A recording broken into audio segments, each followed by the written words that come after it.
రాయ్ కైశ్వరెడ్డి 11 గంటలకు నా ఇంటికి వచ్చి జెండా ఎగరేస్తా ఉన్నావు కదా, రాకపోతే 12 గంటలకు నీ ఇంటికి వస్తా.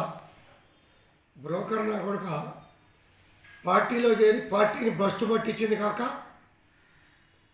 పాత ముఖ్యమంత్రి గారిని నాశనం చేసింది కాక, కాంగ్రెస్ పార్టీ నుంచి కొంతమంది పెద్దలను తీసుకొచ్చి బీఆర్ఎస్లో జాయిన్ చేస్తామని చెప్పి తీసుకొచ్చినటువంటి బ్రోకర్ నా కొడుకు నువ్వు బ్రోకర్ నా కొడుకులతో నా ఇంటి మీద జెండా ఎగరేసుకోవడానికి సిద్ధంగా లేం. చేతులు కట్టుకుని కూర్చోలా. నా కొడుక నువ్వు నేను తేల్చుకుందాం రా. ధైర్యం ఉంటే నా కొడుక, లేకపోతే నేను వస్తా.